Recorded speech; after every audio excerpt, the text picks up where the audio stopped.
Hello student. तो आज की इस वीडियो में हम चालू करेंगे नया टॉपिक हेडिंग्स अभिक्रिया की कोटि। तो चलिए शुरू करते हैं। अभिक्रिया की कोटि क्या होता है? तो पिछले वीडियो में हमने बताया कि अभिक्रिया के वेग को हम किस प्रकार लिखते हैं कि ए पे पावर एक्स बी पे पावर बी की सांद्रता का घात वाई। तो यह जो एक्स और वाई है ये वाला, अगर इन दोनों को आप जोड़ दें जो मान आएगा वही हमारा अभिक्रिया की कोटि हो जाएगी। ठीक, इसको हम लोग n से सूचित करते हैं। तो अभिक्रिया की कोटि n बराबर एक्स प्लस वाई। अब जो n है वो इन दोनों पर निर्भर करता है और ये कभी यहाँ पर 1 हो सकता है, कभी 2 हो सकता है, अलग अलग मान होते हैं इनके। तो कभी कभी होता है कि 0 हो सकता है कोटि इनकी वजह से n का मान, कभी 1 हो सकता है, 2 हो सकता है, 3 हो सकता है या भिन्नात्मक हो सकता है, मतलब a बटा b के रूप में। ये कंडीशन है कि n का मान, तो उसे कहा जाएगा शून्य कोटि की अभिक्रिया, प्रथम कोटि की अभिक्रिया, द्वितीय कोटि की, तृतीय कोटि की, भिन्नात्मक कोटि की। ठीक, तो इसी को जानना है तो पहले परिभाषा लिख लेते हैं हम लोग। यहाँ पे हमने लिख दिया कि किसी अभिक्रिया के वेग व्यंजक में प्रयुक्त सांद्रताओं के घातों का योग। यह अभिक्रिया वेग व्यंजक में अभिकारक है और इस सांद्रता का घात है एक्स और वाई, इनका योग ही अभिक्रिया की कोटि कहलाता है n। यह 0, 1, 2, 3 या भिन्नात्मक हो सकता है, इसलिए इसका प्रकार भी क्या हो जाएगा। तब हम शून्य कोटि अभिक्रिया के प्रकार की बात करेंगे, यानी शून्य कोटि की अभिक्रिया, फिर प्रथम कोटि की, द्वितीय कोटि की, तृतीय कोटि की और भिन्नात्मक कोटि की। तो पहला हेडिंग लगाएंगे शून्य कोटि की अभिक्रिया। ठीक है, यहाँ पे हम पहला देखेंगे शून्य कोटि की अभिक्रिया। तो क्या बोलेंगे इसके लिए कि वह अभिक्रिया जिसके अभिक्रिया का वेग जिसकी कोटि शून्य हो। तो हम डायरेक्ट एग्जाम्पल से समझते हैं। एग्जाम्पल्स आपको याद करने पड़ेंगे क्योंकि इसका कोई ट्रिक नहीं। तो हाइड्रोजन गैस है और फिर से Cl2 गैस है। प्रकाश की उपस्थिति में होने वाली जितने भी अभिक्रियाएं हैं सब के सब शून्य कोटि की अभिक्रिया होती हैं। जैसे HCl जो है Cl2 से अभिक्रिया करता है, प्रकाश की उपस्थिति में बना लेता है 2HCl। तो आप इसका वेग लिखेंगे R बराबर के Hg का पावर 0, H2 का पावर 0 और Cl2 का पावर 0। Cl2 की सांद्रता का घात 0। ठीक, क्योंकि जितने भी प्रकाश में घटित होने वाली अभिक्रियाएं हैं सब शून्य कोटि की ही होते हैं। ये आप बात समझ रहे हैं। तो डायरेक्ट हमने लिख दिया। यह कुल मिलाकर आपको याद ही रखना पड़ेगा कि ये अभिक्रिया रहेगा तो हम इसका घात 0 लगाएंगे। अतः हम क्या निकालेंगे, शून्य कोटि की अभिक्रिया का कोटि। इसलिए अभिक्रिया की कोटि बराबर क्या हो जाएगा, x का मान भी 0 और प्लस y का मान भी 0। n बराबर x प्लस वाई यानी कि 0 प्लस 0 बराबर 0। यहाँ पे हमारा शून्य कोटि की अभिक्रिया आ गया 0। अच्छा, एक और बात ध्यान देंगे कि हम यहाँ पे इसको लिख सकते हैं कि किसी का घात 0 होता है तो उसका मान 1 हो जाता है। 1 हो जाएगा, 1 हो जाएगा, तो क्या बचेगा R बराबर K। तो क्या पता चल रहा है यहाँ पे हमें, जो प्रथम कोटि की अभिक्रिया नहीं शून्य कोटि की जो अभिक्रिया होती है उसका जो वेग होता है अभिकारक की सांद्रता से कोई लेना देना नहीं रखता, यानी स्वतंत्र होता है। तो इसलिए हमने डायरेक्ट K लिख दिया। इसी बात को लिख देते हैं पहले। हम यहाँ पे लास्ट में लिख देंगे अतः शून्य कोटि की अभिक्रिया अभिकारकों की सांद्रता से स्वतंत्र होती है। यह VBI भी है क्योंकि ऑब्जेक्टिव में आ जाता है। अब दूसरा प्रथम कोटि की अभिक्रिया क्या होती है उसे देखेंगे हम लोग। तो दूसरा देखेंगे हम लोग प्रथम कोटि की अभिक्रिया। एग्जाम्पल लेता हूँ मैं डायरेक्ट, जिसकी कोटि 1 हो उसे प्रथम कोटि की अभिक्रिया कहेंगे। आप समझ रहे हैं बात को। तो हम लेते हैं ethyl acetate CH3 COO C2H5। Ethyl acetate है ये है इथाइल, ये है एसीटेट जिसमें COO लगा है। जल से अभिक्रिया कराते हैं तो एक एसिटिक अम्ल बनेगा CH3COOH, एक हाइड्रोजन इसमें का चला जाएगा और बचा C2H5 और इसमें का OH। तो एसिटिक अम्ल बना और इथेनॉल बना।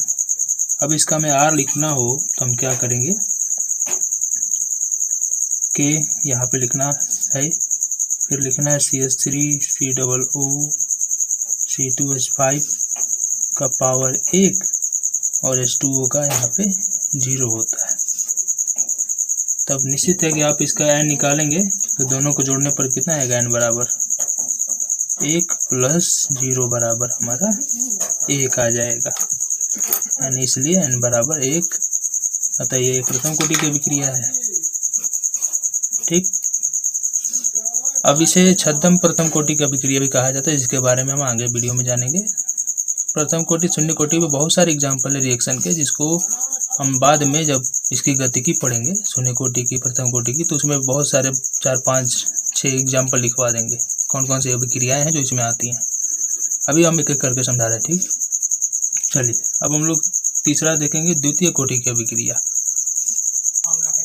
अब तीसरा देख लेते हैं, द्वितीय कोटि की अभिक्रिया।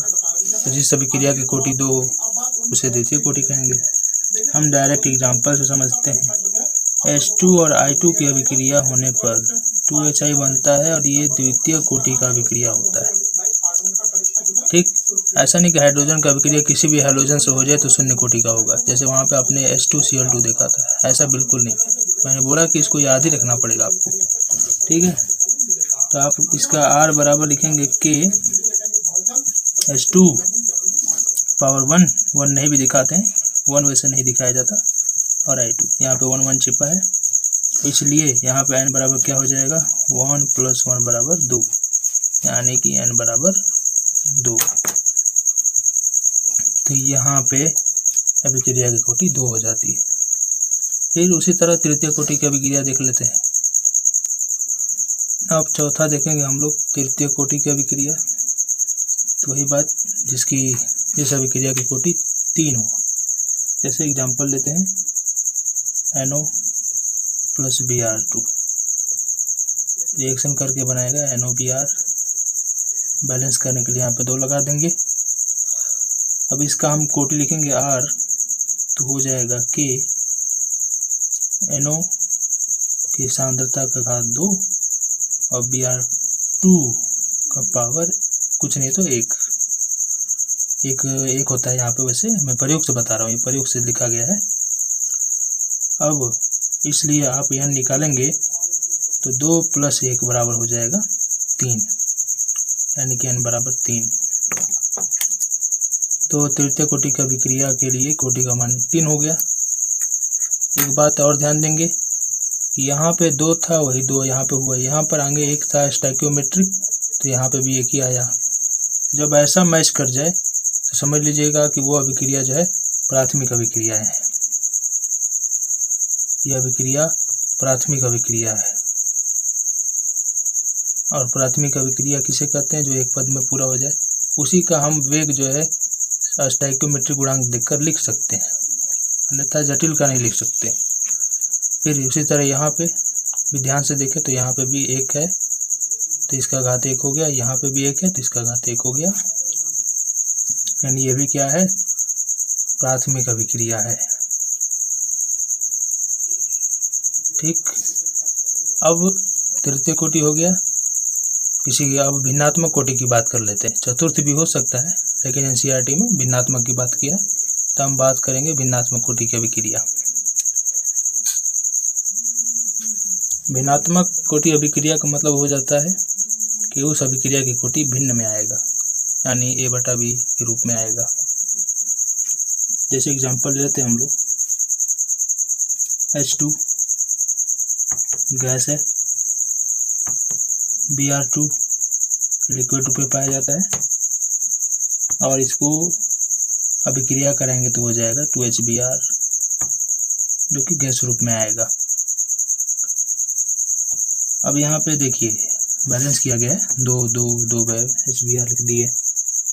इसका आप K निकालिए, तो K बराबर लिखते हैं, R बराबर लिखते हैं K × H2 का पावर 1 रहेगा यहाँ पे, अब Br2 का पावर 1/2 हो जाएगा। ये प्रयोग से देखा गया है। प्रयोग कैसे किया जाता है, कैसे इसको हमने पिछले वीडियो में वेग नियम में बताया है, या सारणी में निकाल कर देखा है, एनसीईआरटी में दिया भी है, 1 का 2 का बताया है। तो ये सब इसलिए याद करना पड़ता है। आप निकालिए तब कोटि इसका, इसलिए यानी बराबर कितना हो जाएगा 1 + 1/2 यानी आ जाएगा 3/2 यानी 2 एकम 2 प्लस 1 3/2 आ जाएगा। भाग भी कर देंगे तो 1.5 आ जाएगा। ठीक, तो भिन्नात्मक कोटि भी हो सकता है। अब हम लोग क्या नया देखेंगे, तो नया पॉइंट अब आ रहे हैं। नया पॉइंट क्या है उसको देख लेते हैं हम लोग। इस पॉइंट में क्या हम नया जानेंगे कि होता क्या है कि कभी कभी अभिक्रिया वेग समीकरण में यानी R बराबर जो भी हम लिखते हैं उसमें उत्पाद की सांद्रता भी शामिल हो जाती है। ये एक तरह का अपवाद ही है, इसे आप याद कर लें कि उसमें अभी तक हमने जितना देखा उसमें सब अभिकारक ही भाग लेते थे, लेकिन कुछ ऐसी भी क्रियाएं होती हैं जिनमें उत्पाद भी भाग ले लेता है। ये सब प्रयोग से देखा गया, इसलिए बताया जा रहा है। फिर तब हम यहाँ पे जैसे एग्जांपल देते हैं कि ओजोन है, K2 का O2 बनाता है, बैलेंस करेंगे। यहाँ पे 3 लगा दीजिए, यहाँ पे 2 लगा दीजिए, बैलेंस हो जाएगा। अब यहाँ पर इसका हम निकालेंगे R, तो R निकालेंगे, यहीं पे निकाल देता हूँ। R बराबर क्या हो जाएगा, तो O3 तो हम लेंगे ही, इसकी सांद्रता। अब प्रयोग से इसका देखा गया है कि 2 आता है, साथ ही साथ हम O2 का भी ले लेंगे और इसका घात आ जाएगा -1। अब समझिएगा, तो प्रयोग से देखा गया है कि अब जैसे जैसे हम O3 की सांद्रता बढ़ाते हैं तो अभिक्रिया का वेग दुगुना होते जाता है, इसलिए ये स्क्वायर आया है। यानी हमने इसका 2 किया O3 की सांद्रता, तो देखा गया कि वो R जो है कितना हो गया, 4 गुना हो गया। हमने इसका सांद्रता डबल किया तो R 4 गुना हो गया।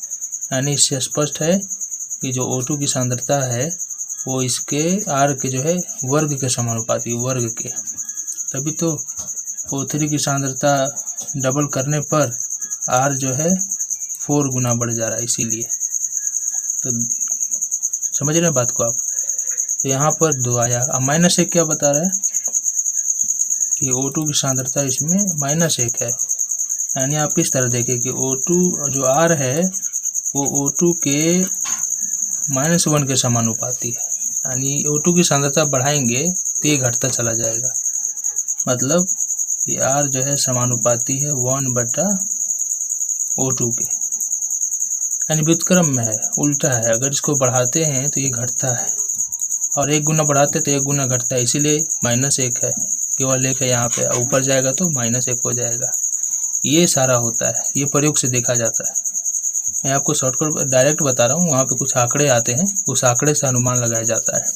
ठीक, तो ये होता है मेनली। समझ में आ रहा बात। फिर एक और पॉइंट हम लोग देखते हैं, इसे लिख लीजिए। अब एक और पॉइंट मैंने लिखा है कि ऐसी भी अभिक्रिया है जिसके अभिक्रिया वेग समीकरण में उत्प्रेरक का भी सांद्रता शामिल हो जाता है। जैसे हम ले लें सल्फर डाइऑक्साइड, इसकी अभिक्रिया करें ऑक्सीजन गैस से, और इस उत्प्रेरक ले लेते हैं NO, तो SO3 बनेगा ही बनेगा। बैलेंस कर देंगे, यहाँ पे 4 ऑक्सीजन है, यहाँ पे 3 ही है, यहाँ पे 2 लगा दीजिए, 3 दूना 6, यहाँ पे भी 2 लगा दीजिए, 4 2 6 हो गया। अच्छा, अब इसका हम R लिखते हैं, तो इसका प्रयोग से R देखा गया है कि SO2 का पावर 2 और जो NO है उत्प्रेरक, उसका पावर 1 है। ठीक, हाँ एक बात और, यहाँ पे SO2 नहीं होगा, यहाँ पे केवल O2 होगा। यहाँ पे मेन सांद्रता इससे लेना देना है, SO2 नहीं भाग लिया, ये प्रयोग से होगा। ठीक, इसको सुधार लीजिएगा, O2 का सांद्रता ही भाग लिया है यहाँ पे। ये सब प्रयोग से देखा गया, मैं अपने से नहीं लिख रहा, ये सब किताब में दिया है, वो भी प्रयोग से। अब यहाँ पे -1 बता रहा है कि जो उत्प्रेरक है अभिक्रिया के वेग को घटा रहा है। जैसे जैसे इसकी सांद्रता बढ़ा रहे हैं तो अभिक्रिया के वेग को घटा रहा है। तो ऐसे उत्प्रेरक को उत्प्रेरक विष कहा जाता है, जिसको हम अध्याय 5 में जानेंगे। ठीक, अब हम लोग बहुत ही वीवीआई टॉपिक पढ़ेंगे इसी में, कि जो के होता है उसका मात्रक क्या होता है। इसके आधार पर हम बता भी सकते हैं कि कौन किस कोटि की अभिक्रिया होती है। तो अब हेडिंग लगाते हैं, के का मात्रक, वेग स्थिरांक का मात्रक। ठीक।